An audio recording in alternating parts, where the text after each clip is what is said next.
Welcome everyone to Deloitte's Debriefs Tax Webcast series in Asia Pacific.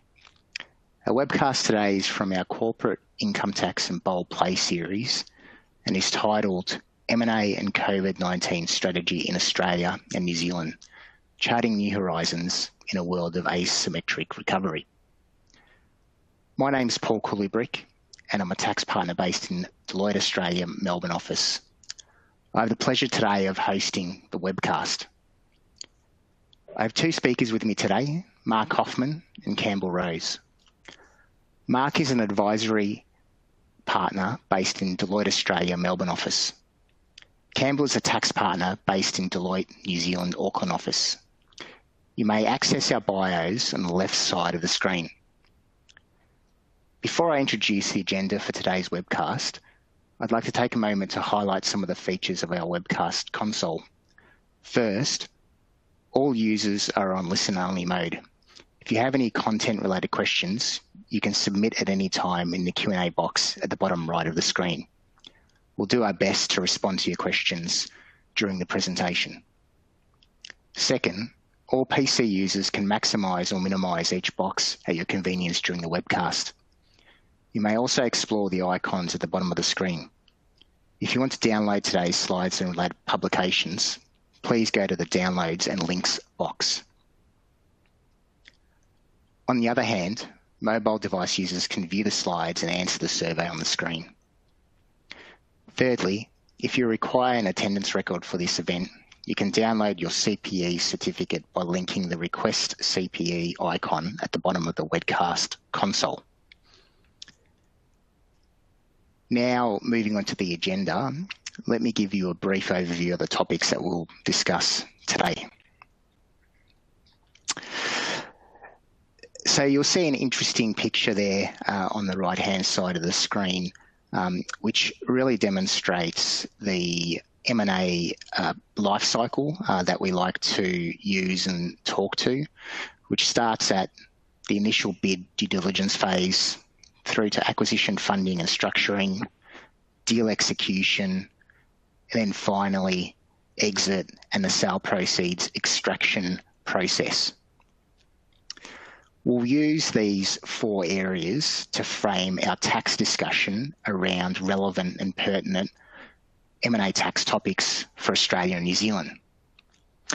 But before we get started on the tax topics, we'll firstly go through an M&A overview from an Australian and New Zealand perspective.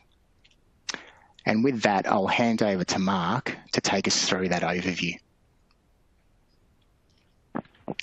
Thanks very much, Paul, and thank you all for joining today's webinar. Well, hasn't 2020 been an emotional roller coaster for M&A practitioners? In the period leading up to March 2020, all of us were feeling incredibly buoyant with activity that was reminiscent of the pre-GFC days. That activity certainly hit a wall in March 2020, as we all know. But interestingly, not all regions across the globe are impacted to the same extent.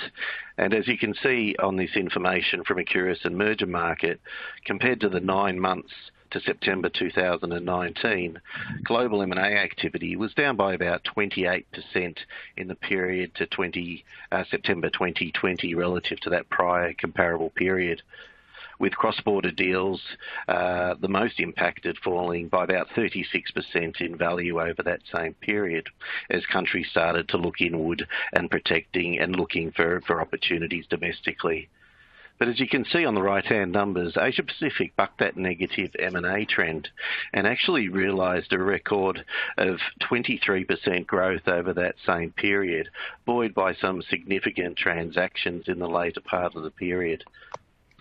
And that's not inconsistent with the road to recovery that the IMF had forecast in its April World Economic Outlook, where it predicted that the impact of COVID would be less severe across Asia, resulting in a quicker recovery, and something that we're certainly seeing. So as we settled into this world of new virtual site tours and management presentations over Zoom and tightening foreign investment rules and how we deal with it, the M&A community is now starting to rediscover its mojo somewhat. And we can see that over the next page. which maps the monthly M&A trends. From a global perspective, a number of large deals in the months since June 20 have really underpinned a strong growth in M&A deal values over the last few months to October, as you can see in that top graph.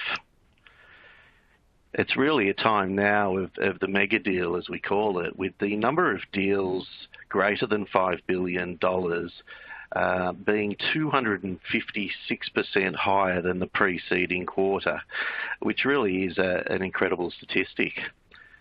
Private equity has also really enjoyed the last few months and has now become the major contributor to the growth, breaking all sorts of M&A records, now representing about 20% of deal volumes over the year to 2020. On the bottom graph, as you can see, Australia and New Zealand have somewhat followed that trend, with the blue lines showing the deal volume plateauing out after a period of decline, but we can see those towers showing the prevalence of higher value transactions coming through. So as we turn to the next page and we look at inbound activity, those trends have played through on a similar basis. As an M&A practitioner, it's been very promising to hear over recent months about the activity that we're seeing in the M&A preparatory deal room, with 2021 promising to be a very strong year for M&A. But a number of things do need to go right. And the next page does summarise what we see the major drivers of growth in 2021, and hopefully will play in our favour. So as we turn to the next page, on the left-hand side are really the 6 drivers that we see are going to underpin the M&A growth. First is the low cost of debt and the dry powder that's existing in between the spoils of larger corporates, PE houses and institutional capital. We see that fortune will continue to favour the brave and those that will be prepared to make large, bold plays. And that's probably rolling into next year, some of the trends we're seeing in these mega deals playing through in recent months. The second driver of growth will be the infrastructure-led recovery, particularly in Australia, and the fiscal stimulus that will be continued to be offered, at least into the early stages of the new year. Sovereign mandates is probably the hottest topic of the day, and that relating to geopolitics, which we'll cover a little bit later. But we do hope that with stabilised geopolitical ties and discussions, particularly with the US elections playing through now, and the Chinese 14th five-year plan focused on sustainability and a different M&A approach, we'll see that there hopefully can be some more stability around global M&A and foreign investment conditions. And as that plays through and as government stimulus packages soften and the subsidies get removed, hopefully there's a prevalence of more stressed M&A that plays through and the need to recycle capital and potentially divest non-core assets and investees. It is uncertain times. We've proven that our business models sometimes need a wake-up call, and we are seeing our M&A clients starting to think about new models, new alliances, and more third horizon acquisitions. And we expect that to play through also into the next year. And we shouldn't forget, from an Australia-New Zealand perspective, whilst this may be a point of contention, we are viewed comparatively as a stable political environment with the opportunity and situation of a reasonably stable regulatory environment. But there are headwinds, of course, and on the left-hand side is the geopolitical headwinds that I just mentioned.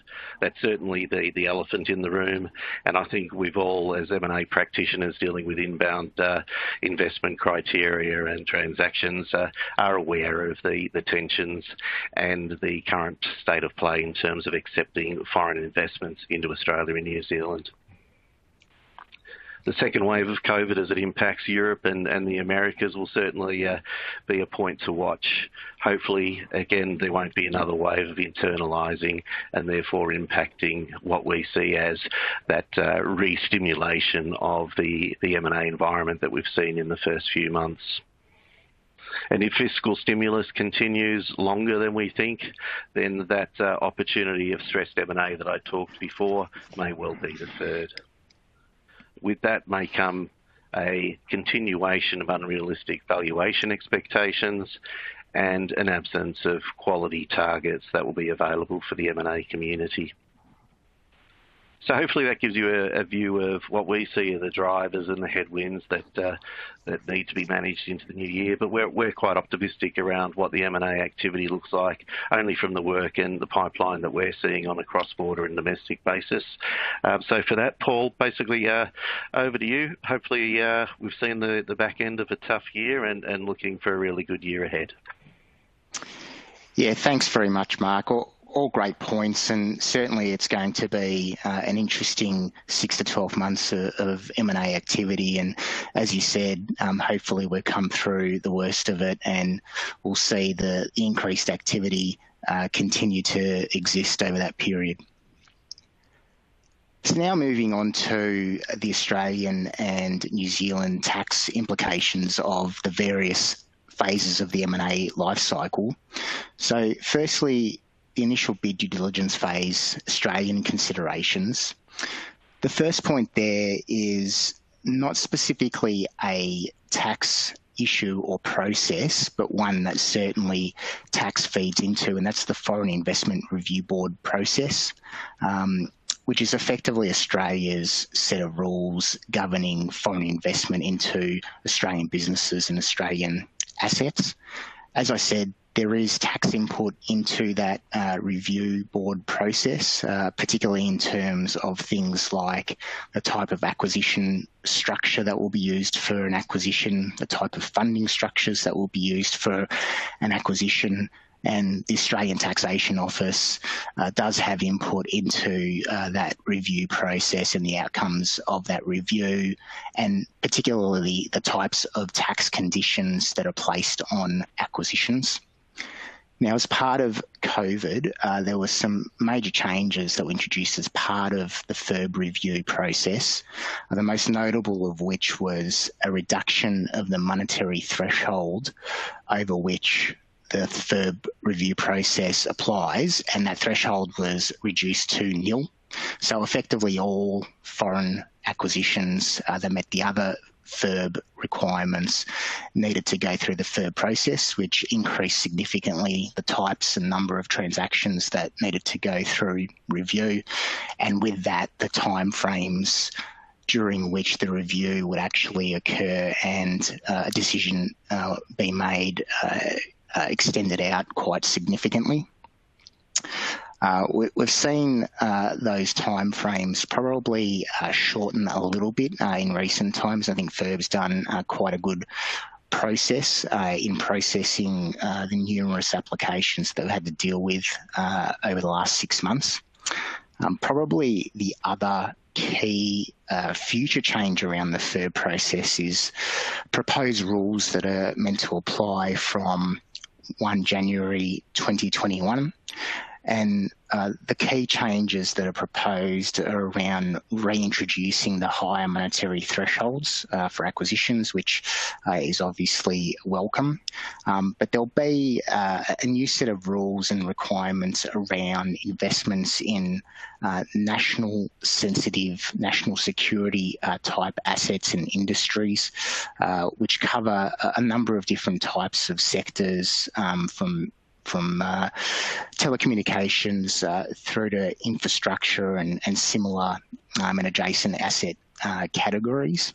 And probably the other key change will be an overarching ability for the Australian Treasurer to either reverse FIRB positive decisions and to in fact unwind transactions that may have been approved by FIRB and even implemented. The Treasurer is proposed to have the ability to unwind those type of transactions, and also to impose additional conditions on certain acquisitions and a pretty broad set of proposed powers to do that. So I think the third process, as I said, whilst not specifically tax, one that tax feeds into, and certainly from a broader transaction perspective, one that you need to be aware of and cognizant of. Now, a few hot tax topics that are listed there. The first one's around increased threshold for instant asset write-off.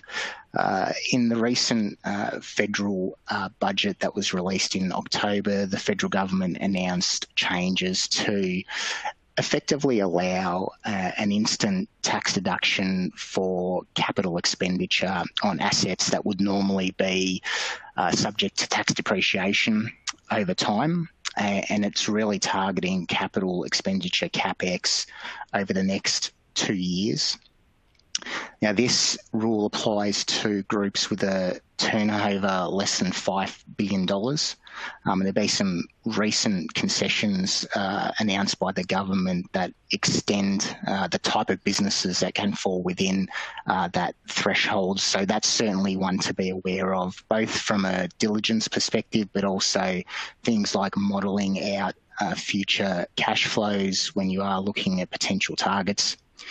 Similarly, the federal budget also announced a loss carry-back measure, a temporary loss carry-back measure, where, in essence, losses that have been created in recent times, particularly in this COVID period, can be carried back to offset and obtain refunds for tax paid in previous years. So that's a measure that hasn't been in an Australian context previously, and similar to the instant asset write-off, one to think about both diligence and planning wise. And there have been a bunch of other fiscal stimulus measures announced during COVID that a lot of businesses and potential targets have accessed, things like what we call JobKeeper in Australia, which is effectively a fiscal measure to provide to employers to keep them to keep staff employed, and they've certainly come up as issues in recent due diligence processes that we've undertaken. So with that, Campbell, I'll hand over to you to go through the New Zealand side. Thanks very much, Paul. So look, in New Zealand, our equivalent to FIRB is the OIO, the Overseas Investment Office. The starting point in New Zealand is that all deals over 100 million New Zealand dollars, all deals involving sensitive land need OIO approval. And similar to Australia, due to COVID and the resulting economic conditions, there's a similar obligation in New Zealand to notify the OIO before transaction completion of all investments regardless of value that result in a more than 25% change in overseas ownership or an increase to an existing holding beyond 50 or 75% or up to 100%. Tax has always been part of the OIO applications, I suppose, inherently as part of the investor good character test, but due to some recent changes, it will soon need to be addressed more expressly. So from 2nd of June next year, every foreign investor subject to OIO screening is required to disclose, you'll see their tax penalty information, so any penalties imposed on the investor in relation to an abusive tax position, which is sort of tax avoidance, or evasion or the equivalent in any country or territory in the last 10 years. So the OIO, we believe, considers you need to disclose even if the penalty has not been tested by a court, so it can only be disregarded if a court has overturned the penalty. It's also necessary to disclose unpaid tax liabilities of 5 million New Zealand dollars or more, including interest or penalties at the time of the application, due and payable in any country or territory. This is capturing really only defaults, not just unpaid amounts that are due in the future. Need a bit of clarity around this from the OIO in terms of who is captured, in terms of who is the investor. It does seem that it tracks directly up the ownership chain, but in theory could include sister companies as well. Further change I've noted there, which is yet to be put into practical effect through regulations, will require acquisition structure information to be disclosed to the OIO. It's not something that contributes towards approval, but the information will be shared with our New Zealand tax authority, the Inland Revenue, to monitor post-completion compliance and inform audit decisions. Now, based on commentary to date, we don't have the regulations yet. The sort of information required will be a plan for the assets over the next 3 years, significant CapEx, tax residence of the investor holding company or ultimate holding company, capital structure for the investment, equity debt funding and so on. Details of cross-border related party transactions, and also whether an application will be made for a ruling or an advanced pricing agreement. So look, what that does mean in New Zealand now is getting a lot more prepared up front in terms of the structure design and analysis prior to signing, whereas certainly at present, under current law, it's quite common for that sort of work to be undertaken after signing has taken place. And the other thing I suppose to note is any change from what's submitted to the OIO would naturally be of interest to the IRD if things change down the track. Now, in terms of hot topics, I'm going to cover one within a COVID context and a couple others more generally. Similar to Australia, the New Zealand government offered 3 separate wage subsidy economic support packages. They were largely put in place by announcement with published criteria and guidance, but no legislation. There have been audits to confirm whether or not claimants meet requirements, and that has resulted in some reasonably sizable repayments of subsidies. So although, again, like Australia, not strictly a tax issue, certainly an area of current diligence focus. Another area I've put there of diligence focus is classification of staff as employees or contractors. In New Zealand, tax follows the employment law position. If someone's been wrongly classified, then you can have potential historical tax exposures, including fringe benefit tax for non-cash benefits and certain withholding taxes and so on. So that is an area of current focus by Inland Revenue as well as warranty and indemnity insurers. Final point I note here is fringe benefit tax. I mentioned it before. That's for non-cash benefits. It is an easy target for Inland Revenue. In our experience, we do see a number of corporate groups that we're diligencing who are not paying enough attention to those rules. We've seen errors in quarterly and annual wash-up calculations, and motor vehicle benefits are another common source of errors. And warranty and indemnity insurers do expect to see a reasonable amount of review of calculations and diligence inquiry. My final point there in the slide, investment thesis documentation. I'll touch on this later. So New Zealand does not have a comprehensive capital gains tax, but the sale of shares can be taxable if shares were acquired with a dominant purpose of ultimate disposal, and that's tested at the time of acquisition.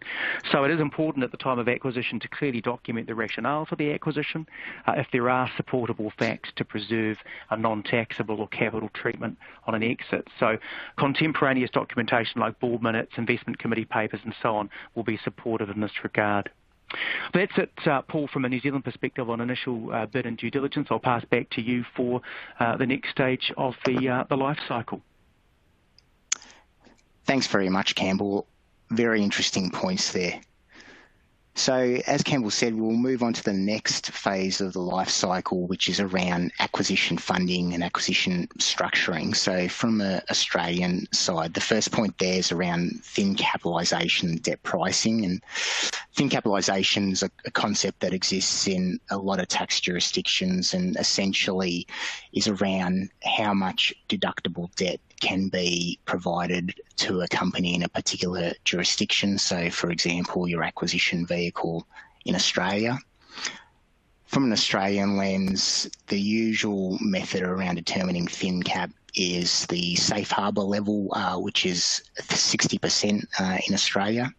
There are alternative tests that can be examined where the safe harbour is not met, and probably the most commonly used alternative test is the arm's length debt test. So I think that's certainly something that you need to be mindful of when modelling out the tax profile of potential Australian targets, and hand in hand with that is around the pricing for any debt, particularly related party debt that is introduced into Australia. Australia has very comprehensive transfer pricing rules. In essence, they centre around the pricing of the debt being based on arm's length principles, and as part of that, there needs to be a real consideration of what are arm's length terms for related party debt and how do they tie into those arm's length principles. So certainly two areas that commonly come up on Australian acquisitions that need to be thought through. Another consideration that comes up commonly is whether or not an acquisition might proceed as a share acquisition versus an asset acquisition. Apart from an asset acquisition basically resulting in no or limited historical tax exposures coming across, other things to think through are around whether one versus the other results in different tax cost-based resetting implications. Australia has a tax consolidation regime which in concept should result in materially similar tax cost resetting outcomes, whether or not you buy shares of a company or assets of a company, and I'm talking about 100% acquisitions here. So the differential between shares and assets often comes down to indirect tax implications, particularly around stamp duty outcomes. Where we're talking about land or land-rich type acquisitions, often the outcomes are very similar, but where it's a business acquisition that doesn't involve significant land assets, an asset acquisition can result in higher stamp duty costs, particularly in some specific states within Australia. From a GST lens, often the outcomes are the same in that GST doesn't apply to a share or an asset acquisition where that asset acquisition is essentially the purchase of an entire business. Australia has a going concern exemption for GST where businesses are acquired as opposed to just discrete assets. Now, moving on to loss utilisation, which is pretty topical at the moment, given the difficulty businesses have had in recent times because of COVID and the pool of losses that has been built up. Australia has a loss recoupment regime which centres around both a continuity of ownership test, which is often breached on an acquisition, and a fallback same business test or similar business test, which can be accessed where the continuity of ownership test is breached. The similar business test is a new concept within Australia. Conceptually, it is meant to be easier to satisfy and applies to losses since 2015. But again, is not a bright line test, and there can be outcomes where the results are subjective to interpretation.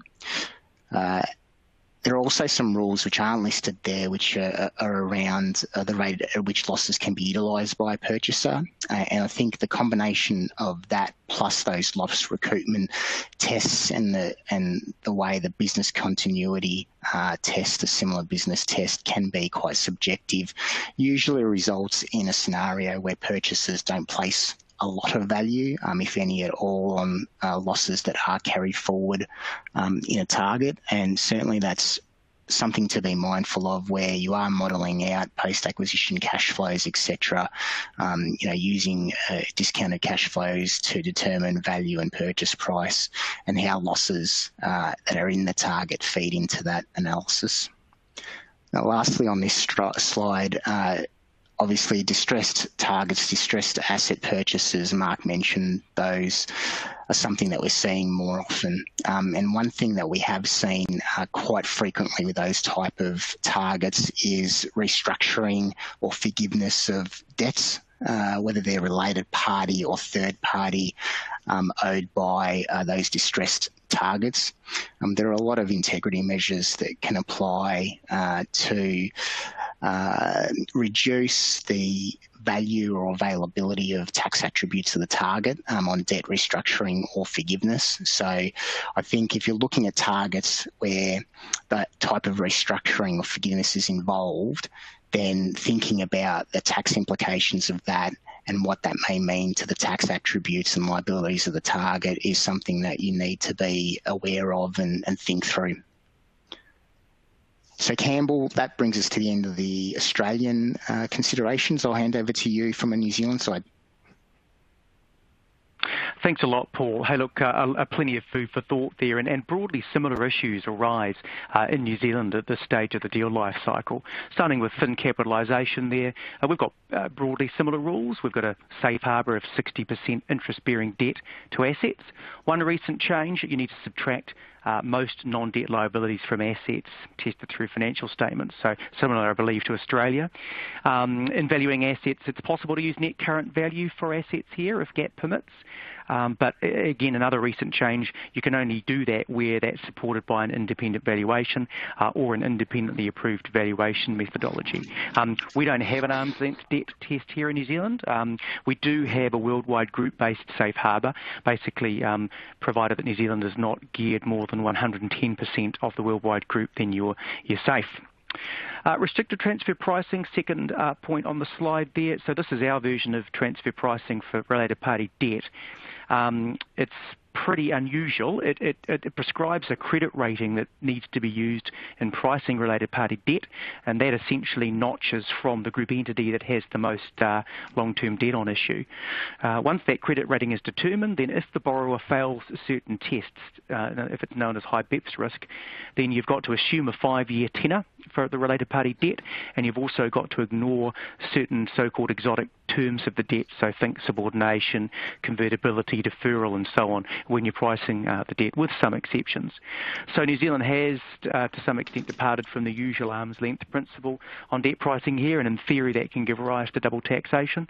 The solution there is resorting to mutual agreement procedures under the DTA network, which, of course, is becoming more common these days, but is always easier said than done.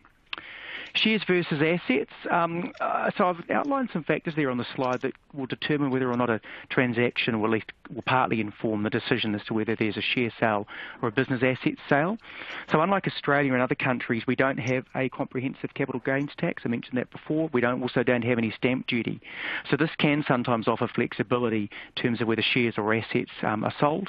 Some assets are held on revenue account and taxable for New Zealand purposes. Think inventory, patents, financial arrangements, land in some circumstances, and I'll come on to fixed assets shortly.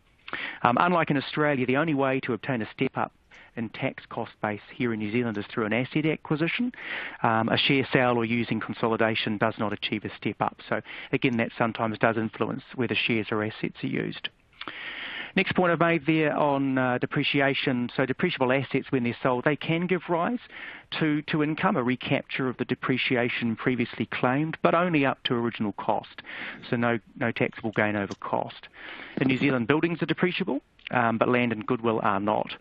So look, sometimes this can motivate a purchaser, for example, if they're based in the US, to have, say, a US company, a vehicle purchase brand or goodwill that can be amortised for US purposes, but say a New Zealand entity purchase the balance of the assets. Losses, so picking up on Paul's point in New Zealand context, under current law, if you have a more than 49% change in continuity of ownership, a company's losses are forfeited. So at least here currently, losses as a tax attribute not given any value. We do have some proposed changes, again, under a sort of a COVID lens that are currently proposed. We don't have any law on the books, but in theory these are in force now, which again sounds odd. But anyway, under these proposed changes, a company can carry forward its losses after an acquisition, provided there's no major change in its business, and that's subject to a number of specific anti-avoidance provisions. So it has a sort of a UK feel to it, the major change type test. It's a bit more relaxed than Australia's equivalent, the same or similar business test. Here it's focused on are you continuing to use the same assets and activities to generate your income. So, as I say, the government has announced that's effective for the current 2020 to 2021 income year, and we're hoping to see legislation, I think, in February next year to be enacted by 31 March next year. One other point to note, you can share losses with other group companies here in New Zealand, provided there's 66% commonality of ownership, so no need to have a consolidated group in place to do that. Final point I've noted there is GST. So most asset deals can be zero rated for GST purposes, provided that land or an interest in land is is transferred to the purchaser. I'll touch on that a little bit later on. A couple of points to briefly conclude with. We don't have a widely offered interest withholding tax exemption like Australia's Section 128F. Instead, for debt provided by non-associates, it is possible to register with Inland Revenue and pay a 2% approved issuer levy, which zero rates the interest withholding tax. It's a sort of a stamp duty, so probably unlikely to be creditable in the lender's home country. Redeemable shares, I've mentioned there. They're a pretty common equity instrument used here for related party funding. Not difficult to put in place, and redemption amounts generally not subject to withholding tax, so a relatively useful mechanism to repatriate excess funds offshore. Finally, on the debt forgiveness piece that Paul also finished up with, in the distress space, we've got concessionary rules that treat debt forgiveness within a wholly owned group as not triggering debt forgiveness income. So the outstanding debt is sort of treated as having been repaid in full. So the only thing to be mindful of is that that can trigger withholding tax implications if your balance includes accrued interest. If debt forgiveness isn't workable for non-New Zealand reasons, then it is possible to achieve the same outcome generally through capitalising debt. So I'll hand back to Paul now. He's going to take you through Australian issues arising as part of deal execution. Thanks, Paul. Thanks, Campbell. So the next phase of the life cycle, deal execution, just a few interesting points and hot topics from an Australian lens. Firstly, just reiterating those points we spoke about around Australia's tax consolidation regime, which does result in a tax rebasing similar to a direct asset purchase. So the purchase price allocation process is really important, both for share acquisitions and asset acquisitions. And the most robust process there is to involve third-party independent valuers to provide a robust standing point for allocation of the purchase price amongst the assets, amongst depreciable plant equipment, trading stock, non-deductible CGT assets like goodwill, brand names. The next point there, earnouts, and I've got the word complex there, and the rules around earnouts in the Australian context are complex. The rules are fairly recent, and if you do fall within the requirements of the rules, they essentially result in any earnout and potentially deferred consideration that also satisfies the requirements in being included in the cost of the acquisition and effectively allocated to the tax base of the underlying assets that have been acquired. Outside of the rules, from a purchaser's lens, there's a risk that the payment of earnouts or deferred considerations could result in no Australian tax recognition of those payments. So thinking about the requirements within the rules in formulating the commercial aspects of an earnout is important in order to get the most efficient and correct tax outcome around earnouts. And the last point there, management incentivisation, an important business and commercial aspect, but there are various tax rules around the forms and structure of management incentive plans. Common ones from an Australian lens are option type incentivisation plans. Others that we often see around loan funded type share incentivisation plans. So I think the point there is to think through that what you may have used outside of Australia around incentivising management in terms of the type of arrangements may not work correctly or neatly in an Australian lens. So just thinking through how to achieve the outcomes that result in a fair and reasonable tax outcome for the Australian group and Australian management is an important one. So Campbell, I'll hand over to you to go through the New Zealand side. Thanks very much, Paul. So look, in New Zealand, purchase price allocation is also something on asset deals that needs pretty careful consideration. The problem here has been that sellers and buyers have not been agreeing in allocation in practice sometimes, and instead have been taking their own position for tax purposes, or they've been agreeing a position and then not filing tax returns consistently with that. So it gives rise to asymmetry. And our Inland Revenue doesn't really have sufficient resources to identify, investigate, remedy these situations, and valuations are not a science. So what's happened is we've got some draft legislation currently before our Parliament for transactions entered into on or after the 1st of April next year. And the way it'll work is if parties agree in allocation, they must follow that position in their tax returns. If they don't agree, then the vendor must allocate or unilaterally propose an allocation within 2 months of completion. The vendor, when they're doing that, can't create a loss when they do that, and the purchaser is bound by that allocation. If the vendor doesn't allocate, then the purchaser must allocate before they file returns, and the vendor is bound by that.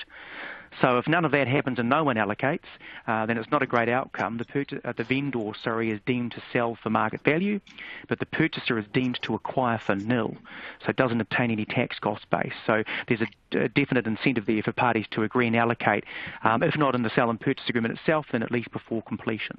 And there are some de minimis rules that mean these rules don't apply sometimes, and Inland Revenue has a sort of overriding power to reallocate to respective market values. So the moral of the story is put in place an agreement and don't leave it till the last minute. Second point there, management incentivisation. Yeah, we've recently amended our employee share scheme tax rules. They've introduced a concept of a share scheme taxing date, the date on which the employee becomes taxable.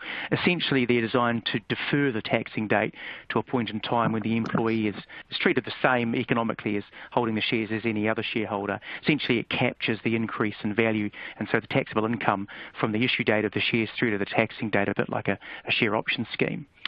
There are enhanced reporting obligations for an employer in this regard. The employer also gets a deemed deduction for that share benefit, mirroring the income in the employee's hands. And the timing of that deduction can mean that if shares vest as part of a sale process, then that deduction for the target company is something that needs to get factored into completion accounts. GST, I mentioned it before, and I'll just expand slightly on this. We've got a regime here that zero rates most M&A asset transactions where land or an interest in land is transferred. But look, for that to occur, the purchaser has to be GST registered on or before completion.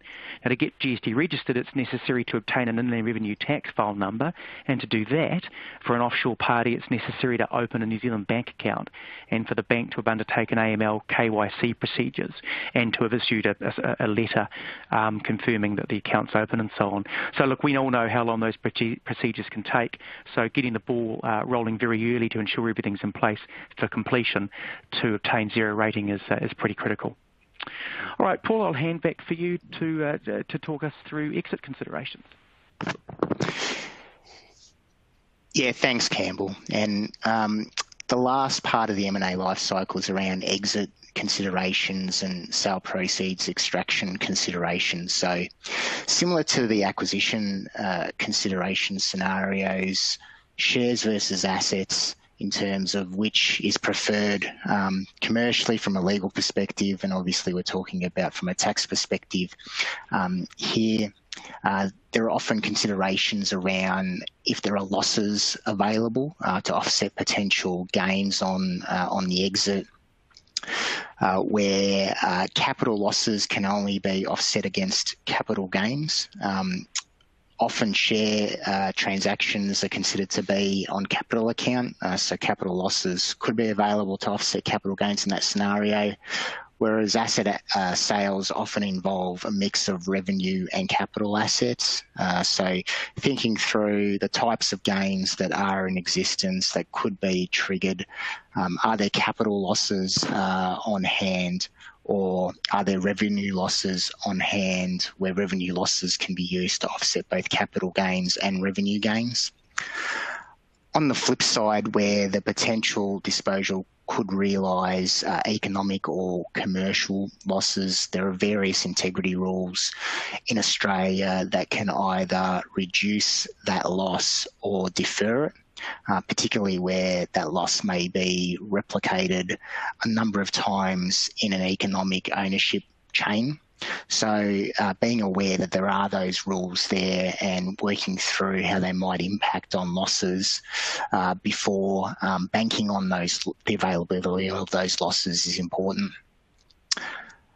The second point there are distinctions between the treatment of capital gains and revenue gains in Australia. A foreign acquirer that's looking to sell investment in shares in an Australian company would generally not be subject to tax on a capital gain where the underlying assets of the Australian company are not predominantly land or mining assets. So certainly that results in an efficient exit from Australia from a tax perspective. Revenue gains can get a little bit more complicated, particularly where you're dealing with a purchaser in a jurisdiction that has a double tax agreement with Australia versus one that doesn't. Where there is a treaty in existence, usually unless that seller has a permanent establishment in Australia. And again, we're talking about non-land rich type targets that are being sold, then that gain wouldn't be subject to Australian tax. Whereas where we're dealing with a non-treaty jurisdiction, then the analysis is a little bit more complicated around not only permanent establishment, but things like source of that particular gain, where if the source is in Australia, Australia could very well have taxing rights. And the last point there is around dividends. We often see pre-sale dividends being structured in as part of an arrangement, particularly where there is a pool of franking credits, which are essentially past Australian corporate tax paid, where those dividends can be repatriated out of Australia to foreign holders free of further Australian tax, and likewise post-acquisition or post-sale dividends are a consideration around how those sale proceeds are efficiently extracted post-sale. So Campbell, I'll hand over to you to go through the New Zealand side briefly. Yeah, thanks very much, Paul. I'm conscious of the time and keen to see if anyone's got any questions, so I'll work through these pretty quickly. So from a New Zealand perspective, whether shares or assets are being sold will affect how much of the sale proceeds are capital and non-taxable, because as I noted before, we don't have a comprehensive capital gains tax in New Zealand. So if shares are held on capital account, then the sale proceeds are non-taxable. And I've mentioned before the sorts of assets that can give rise to taxable income when sold. Think inventory, financial arrangements, patents, land in certain circumstances, and I touched on fixed assets as well. DTA relief, similar to Australia, even where shares are held on revenue accounts, so taxable, then if the company's not land rich, then some of New Zealand's DTAs may limit taxation to the state of residence, so not New Zealand's state of source. And that's generally where the gains aren't caught by an alienation of property article or another income article, and there's no PE here. So Singapore Treaty relatively helpful, Australia not so much. Pre-sale dividends, so we've got our equivalent to Australia's franking credits is imputation credits. Those are forfeited where there's a more than 34% change in ownership. So often targets with tax-paid earnings may wish to repatriate those earnings prior to sale to use those imputation credits. It's a relatively common technique, and it would mean that there's no withholding tax on that dividend. Still possible to repatriate unimputed or untaxed earnings without withholding tax leakage pre-sale if one of our DTAs has a 0% provision, and we do have a number of those. Typically they require an 80% direct ownership for at least 12 months prior to distribution, and where competent authority approval has been obtained. And in practice, we're actually not finding it difficult at all, finding it relatively straightforward to obtain that approval in a relatively short order. My final point here, distribution on liquidation. In New Zealand, where a company sells a business and generates capital gains, those can be distributed tax-free on liquidation to a resident shareholder. So that can sometimes assist in proposing an asset sale to a New Zealand resident vendor, given that, from a buyer's point of view, an asset sale is definitely preferable. However, where those capital gains are passed offshore on liquidation to a non-resident corporate shareholder, due to a bit of a quirk in our rules, that is subject to withholding tax, subject to DTA relief. And I suppose the other thing to mention in terms of DTA relief, of course, is the multilateral instrument. We've entered into that and it affects a number of our DTAs, so always got to look at that MLI to see if it imposes any additional requirements to get to 0% on dividends. Paul, that's it from me from a New Zealand point of view. Pass back to you to facilitate any questions we might have from what's been discussed. Yeah, thanks very much, Campbell, and thank you, Mark, as well for your earlier presentation. And look, we've certainly touched on, I think, just a fraction of the type of considerations, both from an M&A commercial perspective and also an Australian and New Zealand tax perspective, that need to be thought through as part of any potential acquisition in both countries. So certainly a lot of things to think through, and a lot of different and interesting issues to digest as part of this presentation. So as Campbell said, that does bring us to the end of today's discussion, and we do have about 10 minutes or so to go through some questions from our audience. Campbell, I think you may have one there for Mark in relation to his presentation. Yeah, look, I do, Paul. Mark, I was wondering, you touched on that distressed space. Do you have a sense of when that's going to pick up in terms of transaction activity? And I suppose on that front, any sense of sectors that might be the first to fall, so to speak, or to be affected, and what the triggers might be for that? The million-dollar question. All I can answer to you is that our restructuring guys are very much sitting ready in the waitings, as well as our PE clients. Look, we're starting to see it now, to be honest, Campbell. The subsidies have kept particularly the SMEs, the small to medium enterprises, afloat, and I think we're starting to see a little bit more financial stresses. Loan deferrals have completed their first phase, into their second phase, getting to their third phase, and there's only so many deferrals that I think the banks will accept.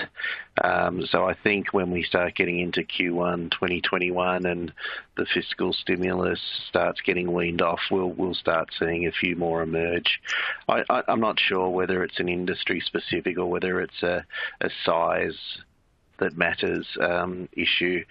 Surely the larger corporates are going to be able to absorb this bump a little bit better than the SMEs that we're seeing in the place. And I feel for the lobster, the catchers, the agri guys, the grain guys that really rely on a smoother geopolitical situation than what we've got at the moment. So I feel that they're going to be under a bit of pressure if we don't find a sensible solution around that environment. But I am buoyed by the fact that some of the larger corporates that we're seeing are not taking 100% interest, and they are more receptive now to minorities and slight majorities to keep the founding shareholders engaged through the process, as well as to sort of going through a process of just finding opportunistic acquisitions.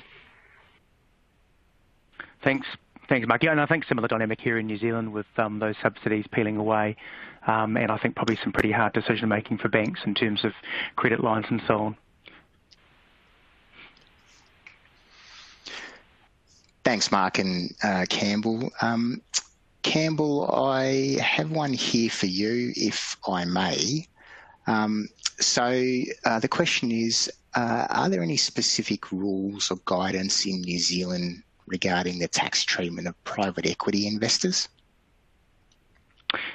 Yeah, hey, so look, it's interesting in New Zealand. We don't have a specific rule. Our normal taxing rules for share sales apply, and if a fund is in the business of dealing in shares or acquired shares with a dominant purpose of disposal, I sort of touched on that earlier, or as part of what's called a profit-making undertaking or scheme, then your sale proceeds are going to be taxable. So we haven't had any guidance issued by our Inland Revenue either. So I think what's pretty critical, and I touched on it before, is if capital or non-taxable treatment is seeking to be claimed, it's very important that contemporaneous documentation and all other related evidence, emails, everything along those lines needs to be maintained, and that thesis around the rationale for acquiring the investment and what the plans are for it's pretty critically important to document. Paul, if I could sort of throw one back at you, actually. What are your thoughts on level of ATO scrutiny of inbound transactions into Australia over the next couple of years? Yeah, it's an interesting question, Campbell. I think that we'll only see the level of ATO consideration of inbound transactions increase, I think. And it's probably from a number of different perspectives. As I said earlier in the presentation, the ATO is involved in that initial Foreign Investment Review Board process, and there is quite a bit of information that acquirers that fall within that process need to provide as part of their application, which is also provided to the ATO. So I think there's certainly a process there around the ATO scrutinising those transactions. Transfer pricing has been an area where the ATO has paid a lot of attention to over the last few years, and I can see that being an area of continued scrutiny by the ATO, particularly around related party debt into Australia. That will continue to be an area of focus. I think probably another area that will involve probably a heightened level of scrutiny is probably in the SME area. I think a lot of the focus over the last few years has been around the top end of town and those mega transactions, as Mark alluded to during his presentation. But I think transactions that fall within the SME type space, are not going to go under the radar. Particularly where they involve, what could be considered either acquisition or funding type structures, that are novel.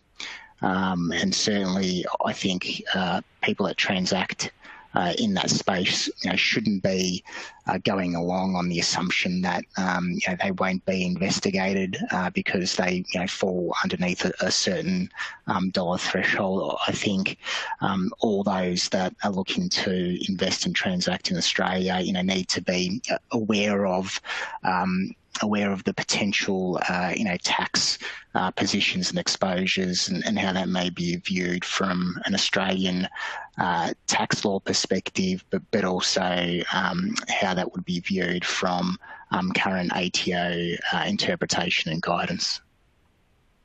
Paul, it's interesting you say that. I know on a recent deal I did here in New Zealand, I think very shortly after the transaction closed, and this was a buyer who previously didn't have any activity at all in New Zealand. They got contacted pretty swiftly by our tax office, by our Inland Revenue, with some questions about funding. So certainly, and I'm sure it's the same in Australia, they've got their finger on the pulse in terms of what's going on. And something else we're seeing here is a greater use of data analytics by our tax office, our Inland Revenue, and making smarter use of data and therefore smarter decision making in terms of what they'll audit and what they won't. So certainly interesting times going forward.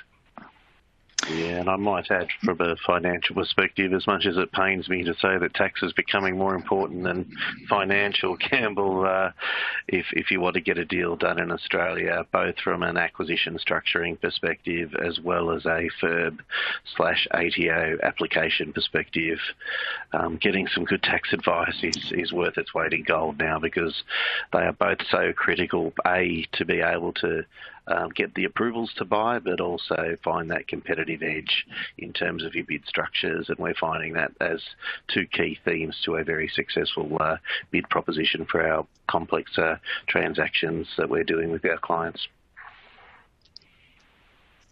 Yeah, great points, both of you, and totally agree with those, particularly Mark's comment around tax increasing the importance as part of transactions. It's good to hear. Ouch. Look, unfortunately, that's all we have time for. Mark and Campbell, thank you very much, and special thanks to all of you who were able to join us today. We'd like to encourage you to fill out the short survey that will pop up on your screen momentarily and tell us what you think about today's program. If you joined us late, please note that this presentation will be archived for future viewing. If you feel that others would benefit from this webcast, please share the webcast via the Share This icon or have them visit the Debriefs website. We'll respond to all the questions submitted during the webcast in a couple of weeks. Also, if you think of any other questions or comments later, please feel free to reach out either to me or our speakers. We'd be more than happy to talk to you. And please don't forget to tune in to our next scheduled webcast from the Corporate Income Tax and Bold Play series on the 2nd of December, titled M&A and COVID Strategy in Indonesia, Malaysia, Singapore and Thailand, Charting New Horizons in a World of Asymmetric Recovery. And lastly, from all of us at Deloitte, we thank you for your participation in Deloitte's Asia Pacific Tax webcast today. Goodbye.